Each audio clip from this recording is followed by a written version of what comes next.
Welcome to the EchoCast. I am Bon, and I am here to chat with you about video games, gaming, news, speculation, and much more. This week, I will be talking about PlayStation 4 doubled up Xbox One, GamesCom final, expectations and guesses, Death Stranding is coming to Game Pass, and much more. A few things before we get into the show. A quick but sincere thank you to all of the Patreon supporters, and a special thanks to producer level patron Hassan for their support.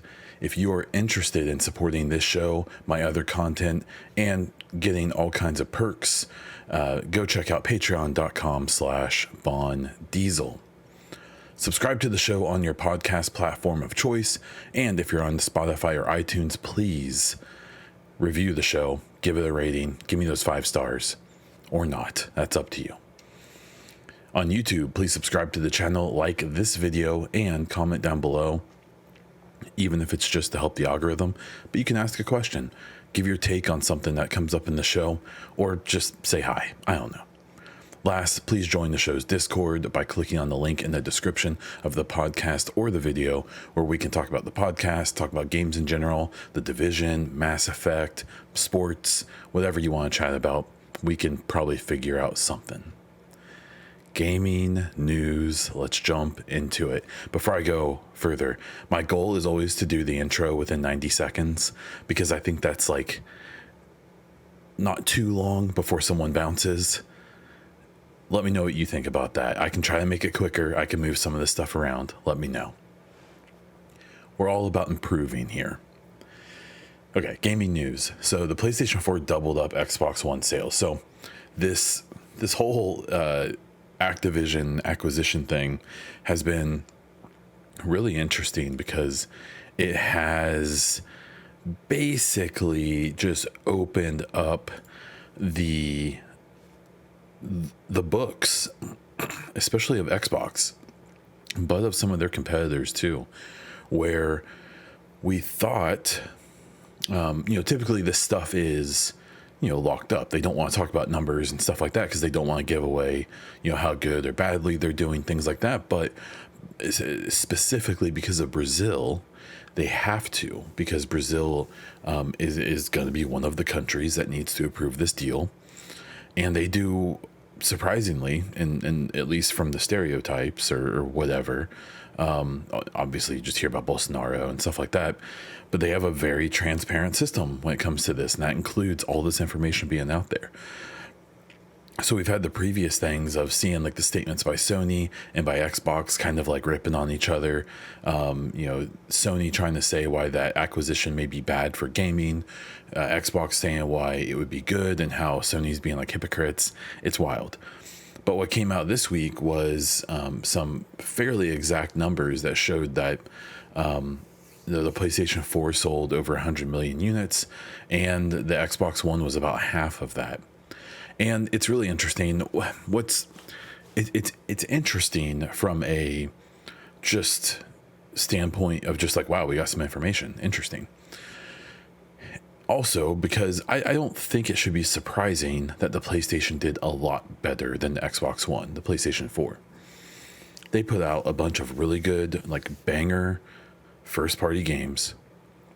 They had a good launch, where the Xbox One had its disaster with them trying to make it like a TV DVR, and like not focusing on the gaming and really focusing on other stuff. And Sony took advantage of that from a marketing perspective. And then Xbox through the whole gen really didn't have very many like first party bangers. I have to be totally honest, I can't think of any off the top of my head, for whatever that's worth. I'm sure there was a Gears of War or two that came out that were really good. But other than that, they just didn't compete very well. On top of that, both of the systems kind of sucked. One thing that's been really interesting and isn't talked about that much is that like the PlayStation 5 and the Series X on release were like pretty solid pieces of hardware, comparable to a mid to high mid-tier gaming PC, and even today are still pretty competitive and will be for a while. because they're using full on desktop CPUs and GPU stats and stuff like that, where people forget that the Xbox One and the PS4 were using like mobile. We're using, I think it was like laptop spec stuff. It had to do with cooling and availability and things like that. That at the time, the tech just wasn't ready to make like ultra powerful systems as small as they wanted to make them. And they were better than like the cell processor and stuff like that, kind of. But neither system was great. And so Xbox shot itself in the foot so many times during the Xbox One gen and before it, that I don't think it's surprising that this happened. What's annoying about it is that obviously it's going to turn into this big, this console war. Like, it's just like a dream thing for them, for the people who get into all that crap, to be dunking on each other and doing all that crap, right? To me, it's just kind of is what it is. I don't think it should be surprising. I swear that we heard numbers about this during that generation. I thought, honestly, the Xbox One got tripled up, not just doubled. So I just, it's interesting. It's interesting to get to look behind the veil and see, what's really going on back there.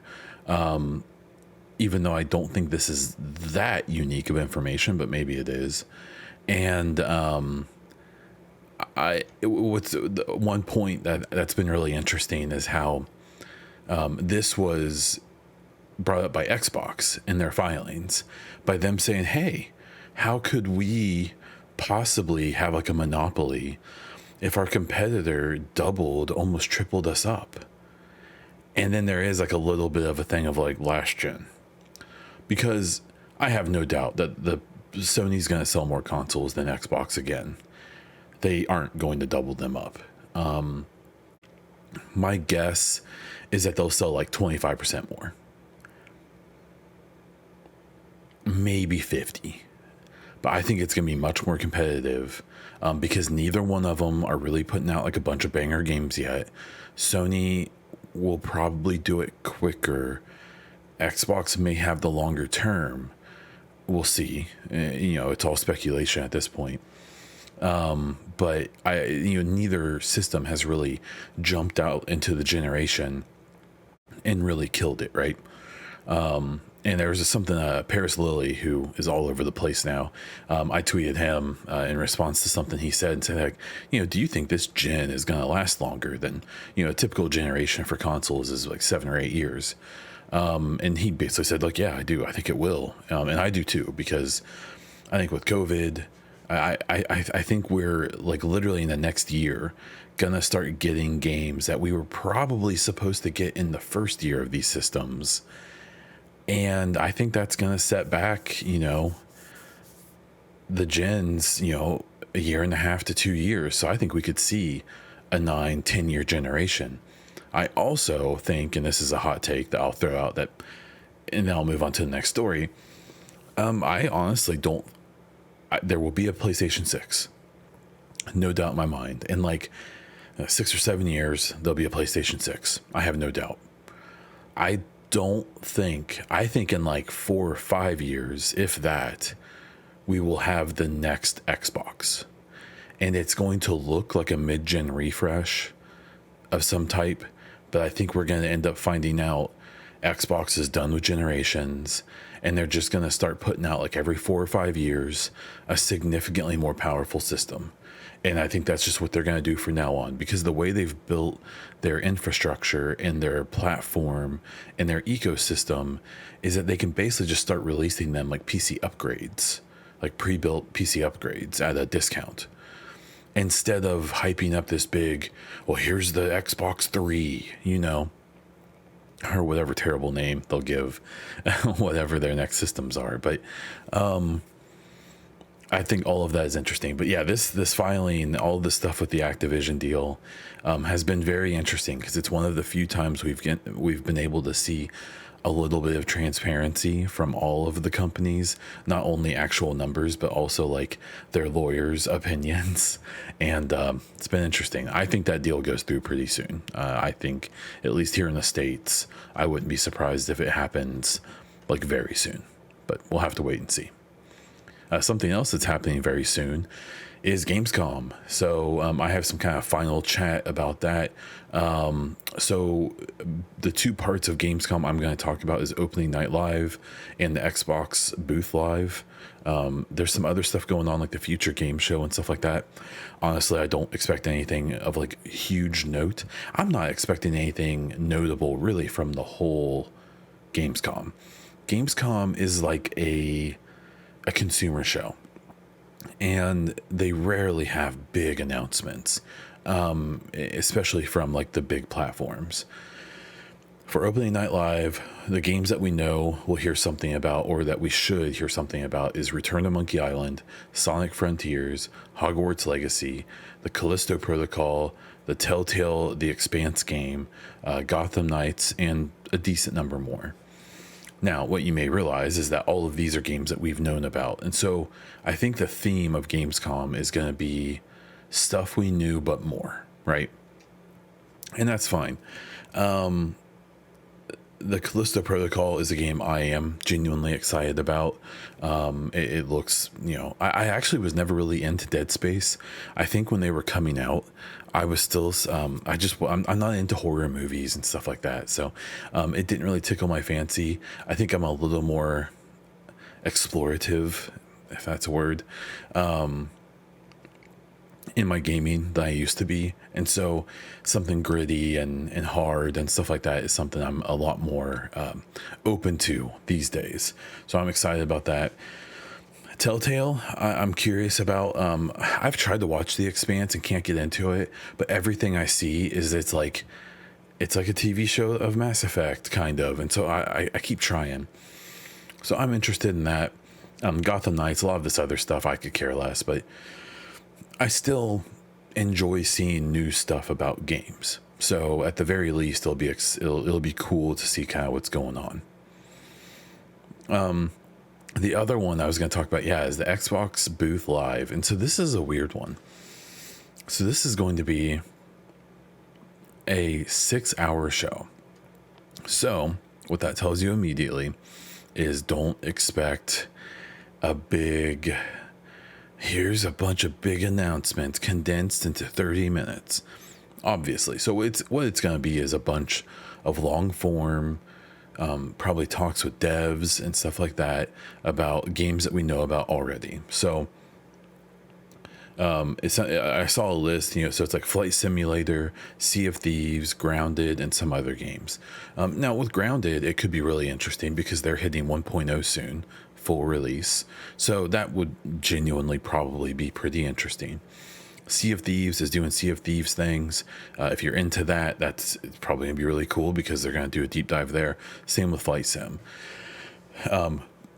Supposedly, I think there's gonna be like information about Starfield, but we aren't expecting like gameplay and things like that. I'm keeping my expectations low. Now, for the opening night live, I will be live streaming that. I'll be co-streaming it.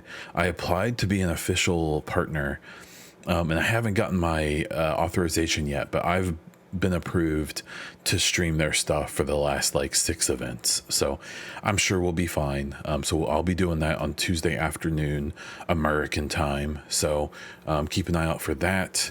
And I'm excited just for a show. The big things coming after this is next month we're expecting, or there will be, I believe, a Ubisoft Forward.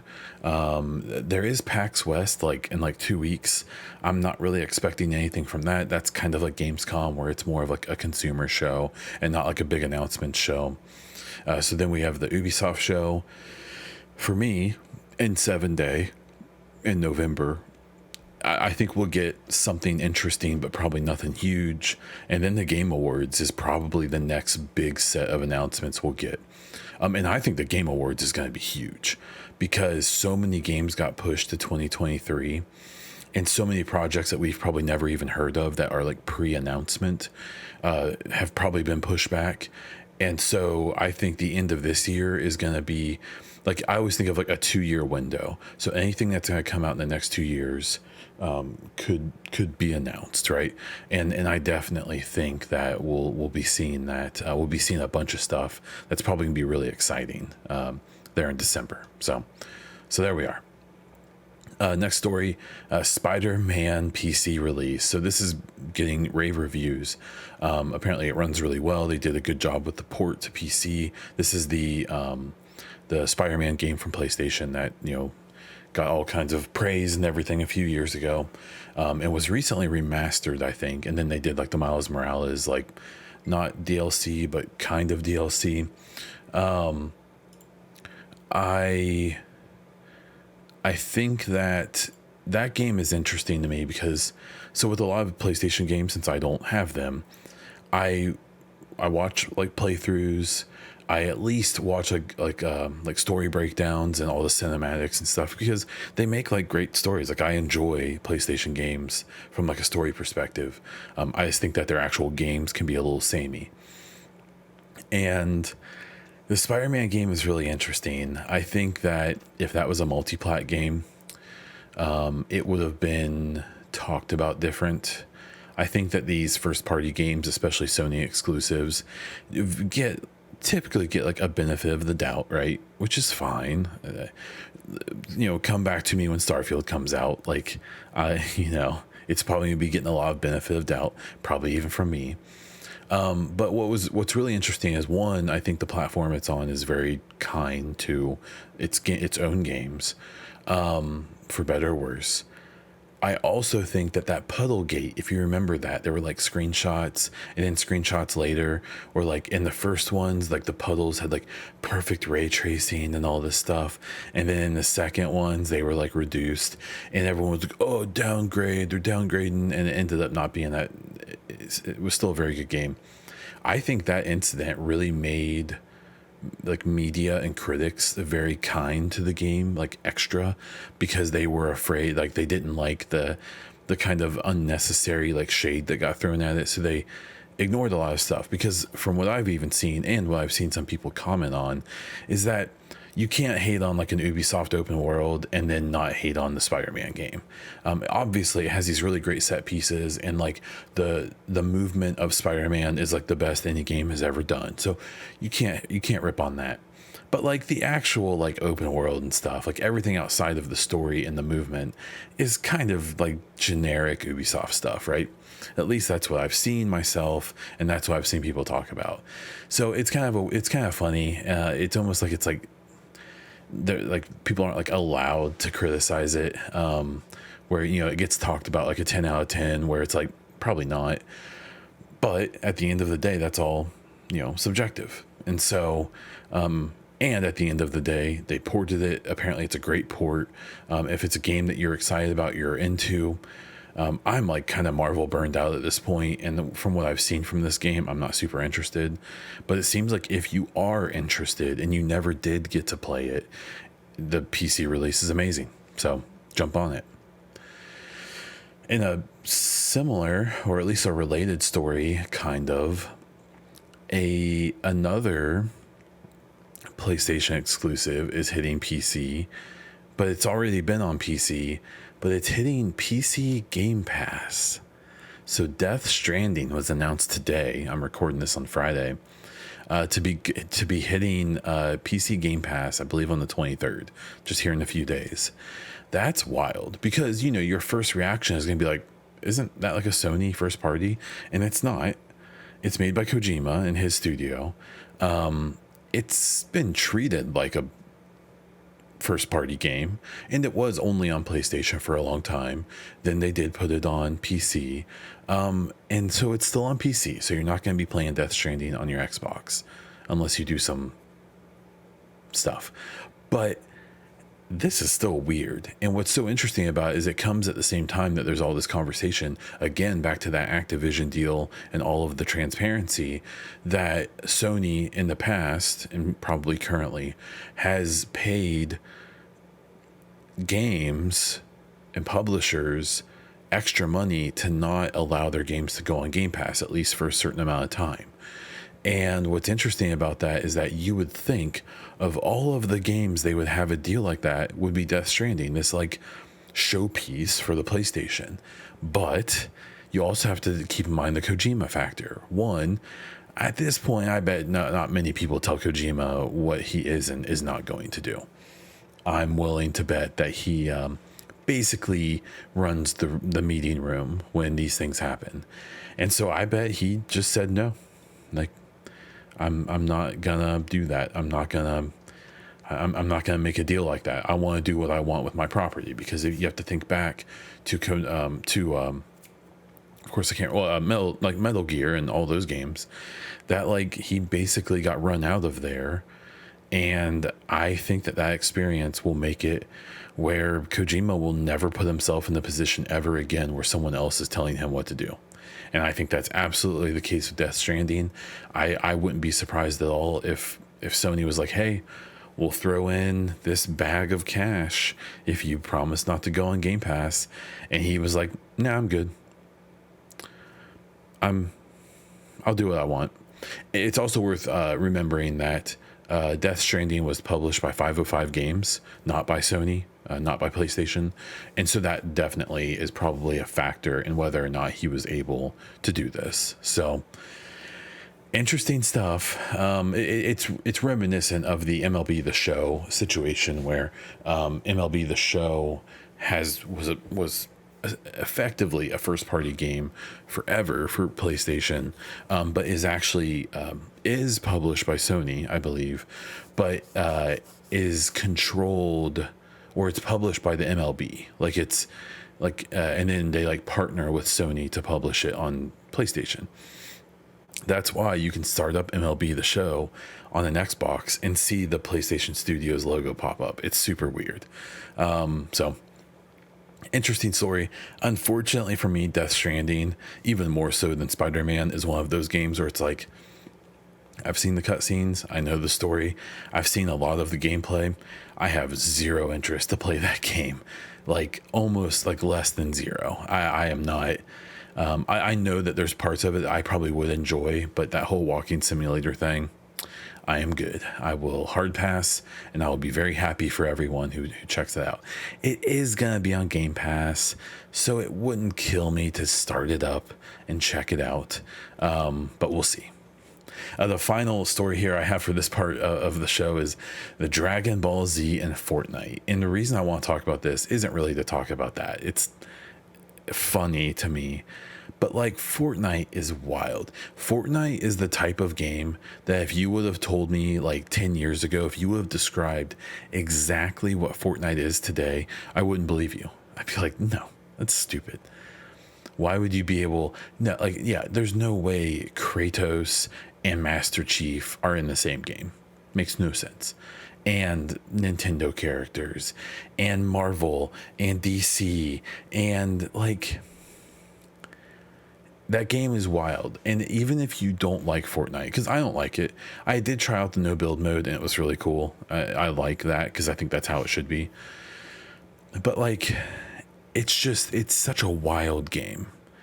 And what they've managed to do with it is just like games shouldn't be able to do that.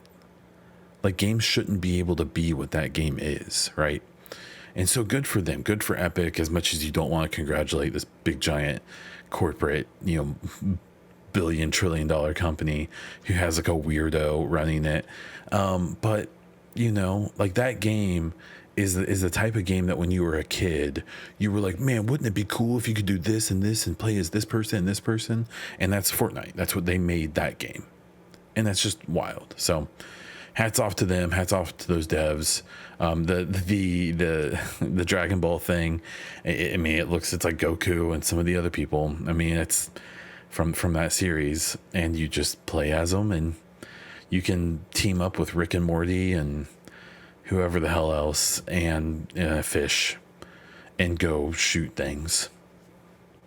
Yep. Well, there we are. jump in real quick over here to if you're enjoying this show so far, please consider supporting to get a bunch of really cool perks, including merch, shout outs, and stuff like that by becoming a patron at patreon.com/bondiesel. Thank you very much. Okay, The Division. So we're hitting our Division Mass Effect part of the show. So The Division, right now, as of me recording this, has a PTS going for Season 10. I did a video over on the YouTube, if you want to check that out, kind of talking about the patch notes that they put out and the things that they're adding and the things that they've changed. It seems like Season 10, obviously, I think the story content's probably going to be great because Season 9 was very good. Season 10, I'm not expecting to be like that wild when it comes to modes and stuff like we got with Season 9 with Countdown, even though I still think Countdown was kind of a letdown. But sorry, I laughed at my own joke. I'm the worst. But it seems like it's going to be like a quality of life patch, right? Where there is new stuff, there's new weapons and gear sets and stuff like that. But more than anything, it seems like they're going to be trying to do some like PvE balancing. And it's there, so you can go test it. I've seen people tweeting about it, making videos and stuff. It seems like there's a lot of stuff people are really enjoying changed. I know there's one thing that like you're going to be able to hide the specialization weapon now, which is a big thing for me because I think the specialization weapon looks so ugly on our characters. You're going to be able to fully customize your character now. So before there was a big thing when the game came out, you made a character and then they did a patch that screwed a bunch of people's players up, but they have made you play like 50, 100 or more hours by that point. So a lot of people didn't want to restart their character. And so they've just dealt with this ugly character for multiple years. You're going to be able to change that as well as a litany of other things. So either check out their Twitter, their official site. You can check out my YouTube for the patch notes and to kind of see what's coming. There's things happening with the Division. I think that's a good thing. So there we go. Another thing that they talked about this week with the Division was PvP changes will be coming with Season 11. They put out a tweet basically saying like, hey, we know PvP players have been waiting for like big updates and changes. They're playing that for Season 11, which is not the next one, but the one that's supposed to drop in like December. We'll see. My guess will be January. This coincides with them recently also asking for people to join a new elite task force or an ETF. And it sounds like they're going to do like a PvP ETF and a PvE ETF. And so my guess is that they're going to do this PvP one during this next season and then try to implement what comes from that for Season 11. I commend them for trying. I just don't think that PvP is good in this genre. And I think that the game who does it best, Destiny, I did a poll where I got, I think a decent number of responses that gives a somewhat significant take. And that, like, I asked is like, well, do you think that PvP keeps Destiny alive from a community perspective? And like 20% of people said yes. So the game that does it the best, not even a quarter of the people that I surveyed, not that many, but still representative to a point, I think. Not even the community of that game thinks it is, like thinks it's what keeps, because I see this all the time with the Division. I see people say, well, PvP keeps the Division alive, and it doesn't. I just don't think it does. I don't think PvP can keep this genre alive. I just don't think it's that good. I don't think it's, the problem for me is that much of the basis of the game, like the tick rate of the servers, the way movement works, the way that things are balanced, it's just not designed to be a competitive PvP experience. And so what happens in that case, in my opinion, don't kill me for thinking things, is it drives away people who are typically really good at PvP games, but they want a competitive environment, which the Division does not offer. And Division 1 didn't offer it. Division 2 doesn't offer that because of the things I said, as well as other things. And so what's left are people who enjoy the like PvP, but in my experience, and if I'm wrong, I'm wrong, you can let me know in the comments or you can tweet me or something, is that it leaves behind people who want to PvP but don't want a competitive, balanced experience. And I think we've seen this a lot, especially with streamers and content creators and stuff, but as well as just like toxic clans and people like that. It leaves behind this group of people who supposedly really like the PvP, but they want it to be where like they can run servers. That was a thing that was talked about a lot in Division 1, and after Division 2 came out, is I want to run servers. Me and my 3 bros, we're gonna run the server. We're gonna do 4v20. That was the population numbers in Division 1.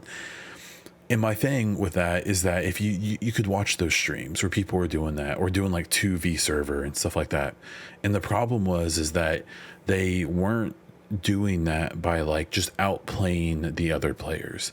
They were doing it by, you know, abusing the glitches in the game, by abusing gear sets and mechanics in the game that weren't properly balanced, by abusing things like the tick rate of the servers and things like that. And so, you know, these people got to this point where they felt like the PvP was only good if they never died and if they could kill everyone, which obviously isn't a balanced or competitive experience. And I think most of what remains of the Division PvP community are people who are in that boat for the most part, at least the vocal ones, who if they balanced PvP and made it a competitive experience, I don't think, I think all the people who want that are long gone. And I think the people who are left won't like that. And so they're going to have a weird, I think, situation with this ETF and these changes for PvP, because I think if they do what they should do and balance gear, maybe simplify things a little bit and try to make the experience more competitive and balanced, they're actually going to anger the remaining community more. Maybe I'm wrong. You can tell me in the comments in the YouTube video, you know, let me know, you know, rip into me if you think I'm wrong. I don't think I am. Okay. And then the last thing for season 11 is mode speculation. So we know we're getting a new mode in season 11. No one has data mined anything as far as I know. We don't really know what it's going to be, and I can't even guess. It's not going to be PvP, I don't think. I don't think that would make sense, even though timing-wise with these PvP changes, I just don't think they're doing that, because I think the DZ and Conflict are already underused. So why would they make more content that, I don't know. So, I don't know, I'm curious to what you think. This is one where I really am drawing a blank. So what do you think the Season 11 mode is going to be? Before you type anything, I'm like 99.9% sure it won't be survival. So just throwing that out there. Okay, Mass Effect. I really don't have a ton of news to talk about with this one, obviously. I did do my interview with Mark Dara last week, and that is live on YouTube or all my podcast channels. You can see it's a chat with Mark Dara. Some technical issues. I'm still figuring out how to properly do my sound and make sure I can put my guest on a separate track. He's a little quiet. That's my fault. It's still a really good interview, though. I also need to learn to shut the F up and stop making so much noise while my guest is talking. So I'm trying to get better at that stuff. I have 2 more interviews set up already. We'll talk about that in a minute. But yeah, go check that out. I'm not a Dragon Age guy, and Mark Dara talks a lot about Dragon Age, so we covered that a little, but I did try to get him to talk about Mass Effect a lot, and he did.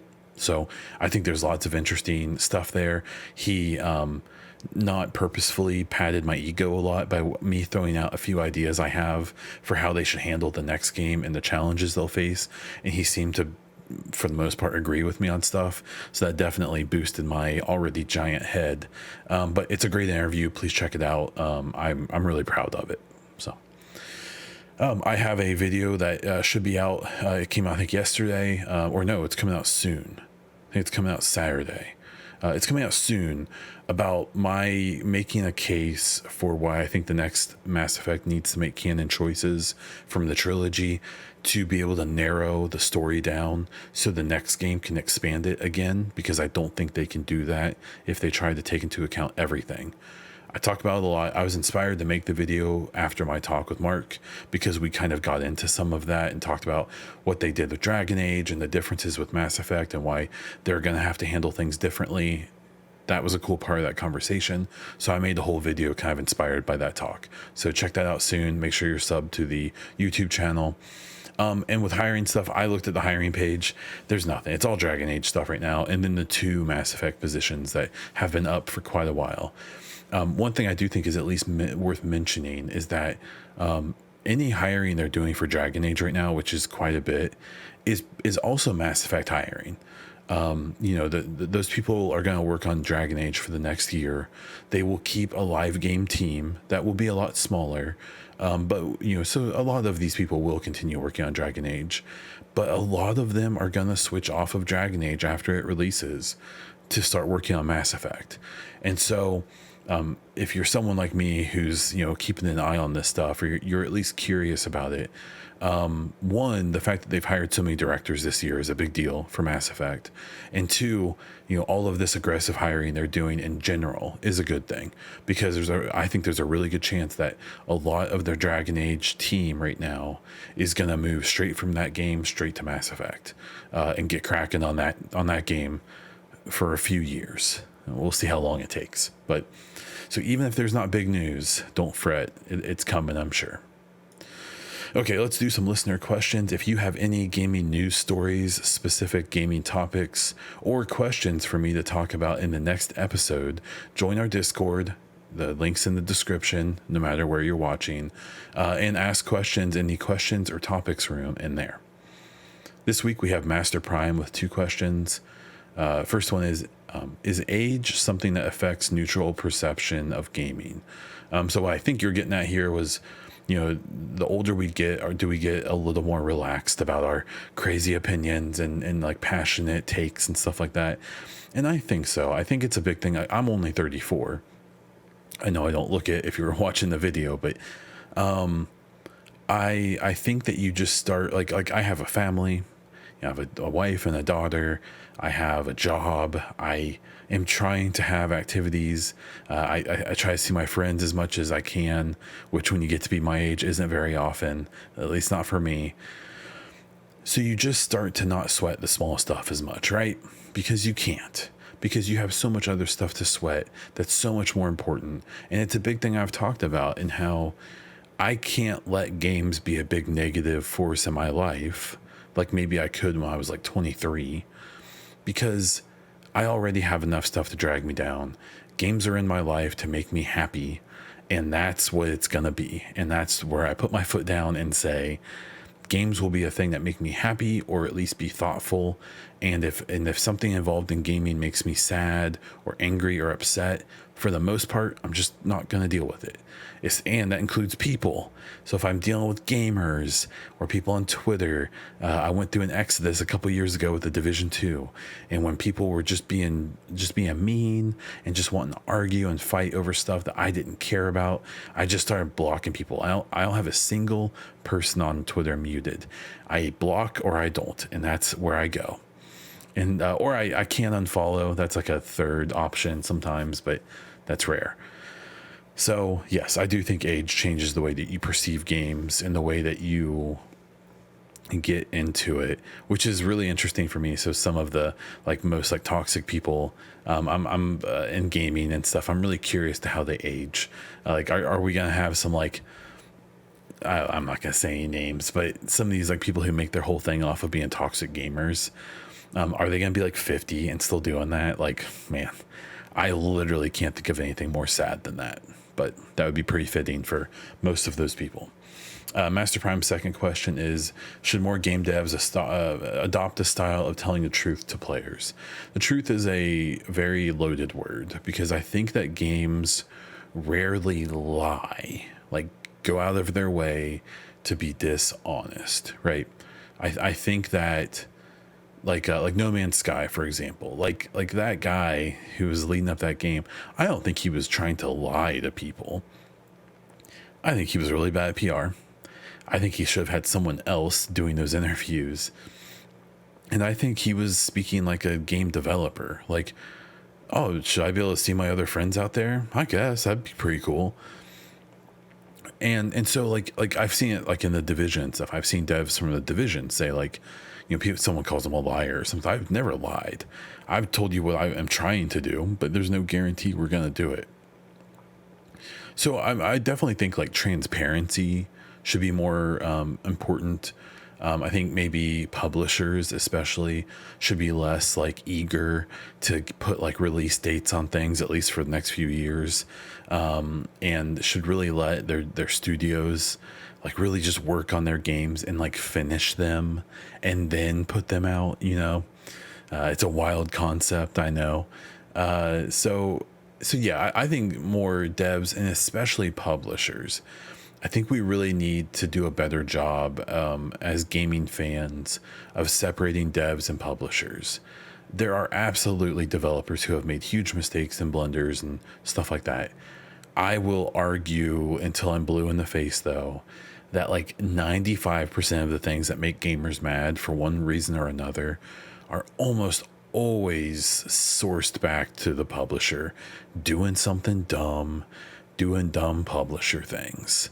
So yeah. But yeah, the transparency stuff I think needs to be a lot better. And I really think that there's a line where I think devs are better off taking heat for not giving out enough information than giving out too much information that may not be true or may not come to fruition. Release dates, features, stuff like that.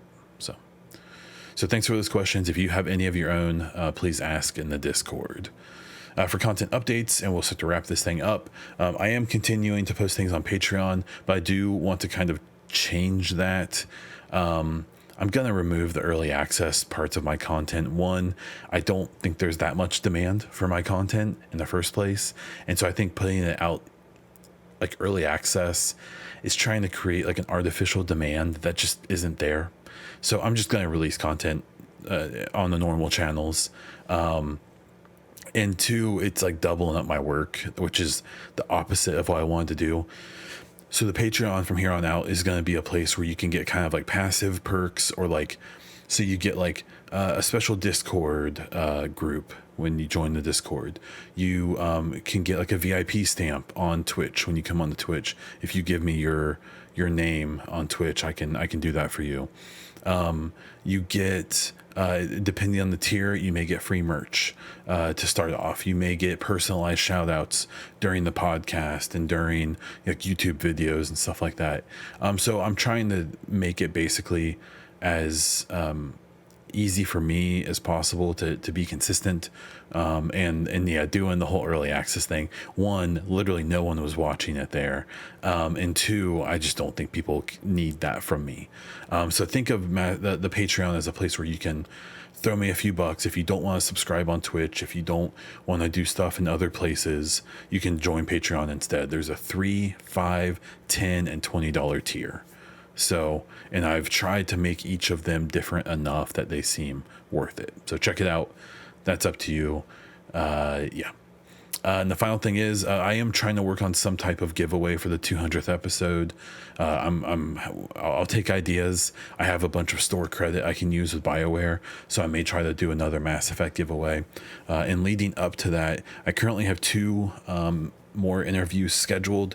The first one is with George, or Riley the YouTuber who used to do Division content and now works for Ubisoft Massive and still does YouTube stuff, but he mostly does stuff with like survival games and in that genre.